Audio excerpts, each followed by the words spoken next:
ಬೆಂಗಳೂರು ಅರಮನೆ ಆವರಣದಲ್ಲಿ ಮಳೆ ಬಂದಾಗ ಬಹಳಷ್ಟು ನೀರು ಗ್ರೌಂಡ್ಸಿಂದ ಹರಿದು ರೋಡು ಅಲ್ಲಿ ಇಲ್ಲಿ ಹೋಗ್ತಾ ಇರೋದೊಂದು ಸುಮಾರು ವರ್ಷದಿಂದ ನೋಡಿದೆ. ಎಷ್ಟು ಆ ರಭಸ ಎಷ್ಟಿರುತ್ತೆ ಅಂದರೆ ಒಳ್ಳೆ ಒಂದು ನದಿಯಲ್ಲಿ ಬೋರ್ಗರಿಯುವಷ್ಟು ನೀರು ಹೋಗ್ತಾ ಇತ್ತು.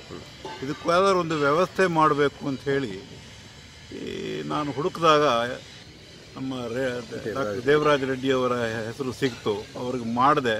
ಅವರು ತಕ್ಷಣ ಸ್ಪಂದಿಸಿದ್ರು. ನಮಗೆ ಬಂದರು ಜಾಗಕ್ಕೆ, ಚಿತ್ರದುರ್ಗದಿಂದ ಇಲ್ಲಿ ಬಂದು ಎಲ್ಲ ನೋಡಿ ಎಲ್ಲ ಮಾಡಿಕೊಟ್ಟು ಹೇಳಿ ಸದ್ಯದಲ್ಲಿ ಒಂದು ಶುರುವಿನಲ್ಲಿ ಒಂದು 3 ಬೋರ್ವೆಲ್ಗೆ ಅವ್ರನ್ನ ವಾಟರ್ ಹಾರ್ವೆಸ್ಟಿಂಗ್ ಹೇಗೆ ಮಾಡಬೇಕು ಅಂತ ಹೇಳಿ ಮಾಡಿ ತೋರಿಸಿದ್ದಾರೆ. ಇದಾದ ಮೇಲೆ ಇಲ್ಲಿ ಮಳೆ ಶುರು ಆದಮೇಲೆ ಇನ್ನೂ ಈ ಥರದ್ದು ಇಲ್ಲೂ ನಮ್ಮಲ್ಲೇ ಇದೇ ಆವರಣದಲ್ಲಿ ಬಹಳಷ್ಟು ಬೇರೆಯವರು ಇದ್ದಾರೆ. ಅವ್ರಿಗೂ ಇದರ ಬಗ್ಗೆ ಒಂದು ಮಾಹಿತಿ ಕೊಟ್ಟು ಇಲ್ಲೇ ಸದಾಶಿವನಗರದಲ್ಲೂ ಬಹಳಷ್ಟು ಬೋರ್ವೆಲ್ ಇದೆ, ಅಲ್ಲಿ ಜನಗಳಿಗೂ ಇದೇ ಥರ ಮಾಡ್ಬೋದಪ್ಪ ಅಂತ ಒಂದು ಭರವಸೆ ಕೊಟ್ಟಾಗ ಇಲ್ಲಿನ ನೀರಿನ ಒಂದು ಸಂರಕ್ಷಣೆ ಆಗುತ್ತೆ, ದೇಶಕ್ಕೆ ಅಂತಹ ಒಂದು ಒಳ್ಳೆಯ ಕಾರ್ಯ ಆಗುತ್ತೆ. ಅದಕ್ಕೆ ದೇವರಾಜ ರೆಡ್ಡಿ ಅವರಿಗೆ ನಮ್ಮ ಅಭಿನಂದನೆಗಳು. Thank you. ನಮಸ್ಕಾರ ಸರ್. ಆ್ಯಕ್ಚುಲಿ ನೀವು ಚಿಕ್ಕ ಎಫರ್ಟ್ ಹಾಕಿದ್ರಿ. ಚಿಕ್ಕ ಹೋಗುವಂಥ ತೋಡಲ್ಲಿ ಸಣ್ಣ ಟ್ರೆಂಚಸ್ ಮಾಡಿದ್ದೀನಿ. ನಾನು ಹೇಳಿದ್ನಲ್ಲ, 1993ರಲ್ಲಿ ಒಂದು ಕೆರೆನೇ ಕಟ್ಟಿದ್ದೀನಿ ನಾನು. ಸರ್, ಕೆರೆ ಎಷ್ಟು ದೊಡ್ಡ ಸರ್ ಅದು? ಇಲ್ಲ ಅಂದ್ರೆ ಒಂದು 10 ಎಕರೆ ಇದೆ. 10 ಎಕರೆಗೆ 10 ಎಕರೆ ಮಾಡಿದ್ದು. 93ರಲ್ಲಿ ಮಾಡಿದ್ದೀನಿ. ಮಾಡಿದ್ದು.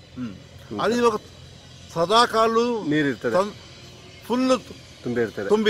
ಅಂದ್ರೆ ಅಂತ ಒಂದು ಕೆಲಸಗಳನ್ನ ನಿಮ್ಮ ಮಾಡ್ತಾನೆ ಇರ್ತೀವಿ. ಮೊದ್ಲೇನಾಗುತ್ತೆ, ನಾನು ನಿಮ್ಗೆ ಮೊದಲೇ ಹೇಳಿದಾಗೆ ಇದು ಓಪನ್ ಟ್ಯೂಬ್ ವೆಲ್ ಮಾಡಿಸಿದ್ದೆ, ಬಾವಿಗಳು ಮಾಡಿಸಿದ್ದೆ, ತೆರೆದ ಬಾವಿ. ಹೌದು, ತೆರೆದ ಬಾವಿ ಮಾಡಿಸಿದ್ದೆ. ಹೌದು ಸರ್.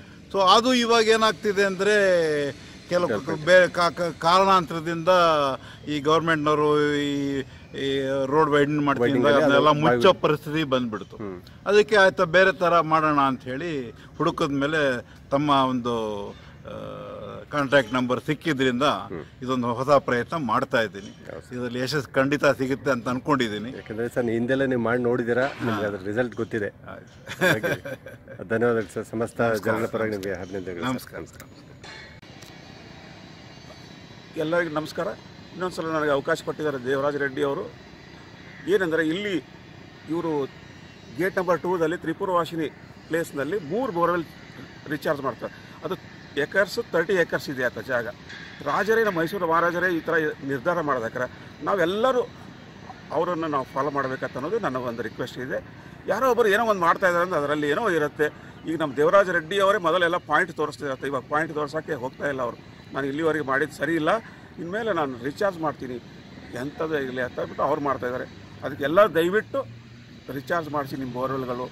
ಮತ್ತೆ ಬೋರ್ವೆಲ್ ಒಡಗೋದ್ರಿಂದ ಅದಕ್ಕೆ ನಾವು ಬರಲ್ಲ ನೀರು ಅಂತ ಅನ್ನೋದೇ ಒಂದು ನನ್ನ ಅನುಭವ. ಅಷ್ಟು ಹೇಳಿ ನಮಸ್ಕಾರ. Thank you.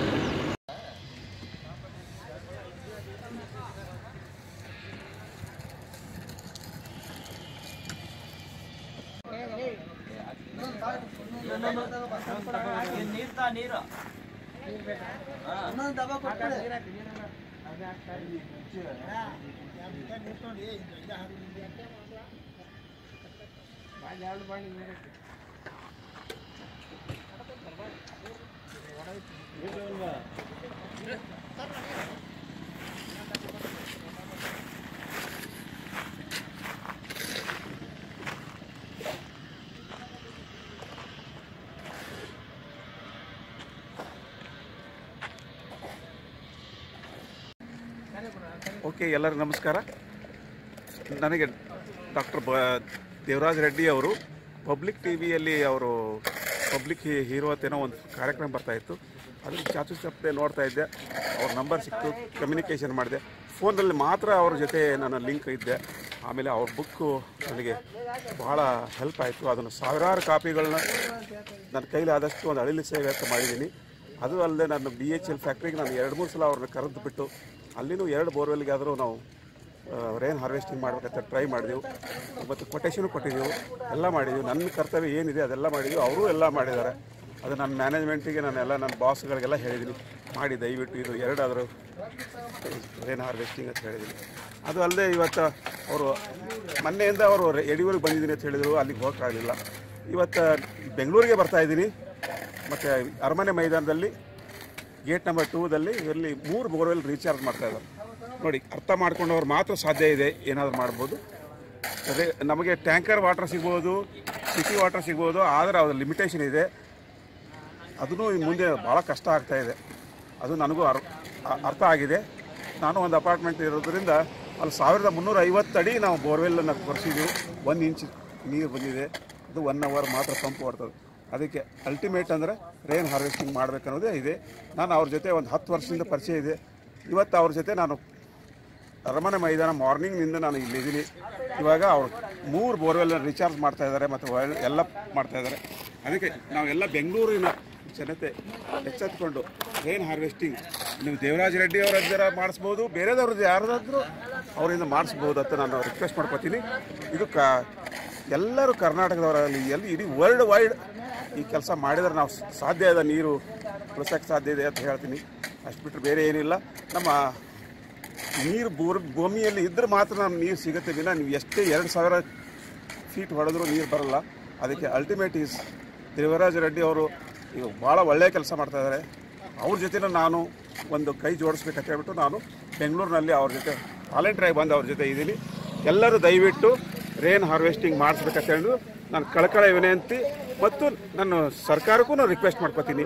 ನಮ್ಮ ನೀರಾವರಿ ಸಚಿವರಿಗೂ ವಿನಂತಿ ಮಾಡ್ಕೊತೀನಿ, CM ಅವ್ರಿಗೆ ವಿನಂತಿ ಮಾಡ್ಕೊತೀನಿ. ಅಲ್ಟಿಮೇಟ್ಲಿ ನಮ್ಮ ಪ್ರೈಮ್ ಮಿನಿಸ್ಟರ್ ನರೇಂದ್ರ ಮೋದಿ ಸಾಹೇಬ್ರಿಗೂ ರಿಕ್ವೆಸ್ಟ್ ಮಾಡ್ಕೊತೀನಿ. ರೀಸನ್ ಇದೇನಪ್ಪ, ಅಲ್ಟಿಮೇಟ್ ಪ್ರಾಬ್ಲಮ್ ಸೊಲ್ಯೂಷನಿಗೆ ಇರೋದು only rain harvesting is the ultimate solution ಅಂತ ಹೇಳೋಕ್ಕೆ ಇಷ್ಟಪಡ್ತೀನಿ. ಅಷ್ಟು ಹೇಳಿ ನನ್ನ ಅನುಭವಗಳನ್ನ ಮುಂದೆ ನಾನು ಇವ್ರ ಜೊತೆ ಇದ್ಬಿಟ್ಟು ನನ್ನ ಕೈಲಾದಷ್ಟು ಇವ್ರ ಜೊತೆ ಇರಬೇಕು, ರೇನ್ ಹಾರ್ವೆಸ್ಟಿಂಗ್ ಕಡೆ ಗಮನ ಕೊಡಬೇಕು, ಜನಗಳಿಗೆ ತಿಳುವಳಿಕೆ ಹೇಳಬೇಕು ಅನ್ನೋದೇ ನನ್ನ ಆಸೆ ಇದೆ. ಇಷ್ಟು ಹೇಳಿ ನನ್ನ ಮಾತು ಮುಗಿಸ್ತೀನಿ. ಜೈ ಹಿಂದ್, ಜೈ ಕರ್ನಾಟಕ. ಸರ್ ಹಿರೇಮಠ್ ಸರ್, ನಿಮ್ಮನ್ನು ಸಂಪರ್ಕ ಮಾಡ್ಬೇಕಂದ್ರೆ ನಿಮ್ಮ ವಿಳಾಸ ಹೇಳ್ಬಿಡಿ ಸರ್. ನನ್ನ ಸಂಪರ್ಕ ನಿಮ್ಮ ಹೆಸರು ಹೇಳಿ. ಶಿವಕುಮಾರ್ ಹಿರೇಮಠ ಅಂತ ಹೇಳ್ಬಿಟ್ಟು ನಾನು ಬೆಂಗಳೂರಿನಲ್ಲೇ ಇರ್ತೀನಿ ಸರ್. ದೇವರಾಜ್ ರೆಡ್ಡಿ ಅವರಿಗೆ ಕಾಂಟ್ಯಾಕ್ಟ್ ಮಾಡಿದ್ರೆ ನಾನು ಸಿಕ್ಕಂಗೆ ಅಂತ ಹೇಳೋಕ್ಕೆ ಇಷ್ಟಪಡ್ತೀನಿ. ನಾವು ದೇವರಾಜ್ ರೆಡ್ಡಿ ಅವ್ರ ಕೆಳಗಡೆ ಇರ್ತೀವಿ, ನಾ ಅವ್ರ ಮೇಲೆ ಹೋಗೋದಿಲ್ಲ. ನಾನು ಮಾತು ಕೊಟ್ಟಿದ ಮೇಲೆ ಅದೇ ಥರನೇ ಇರ್ತೀನಿ.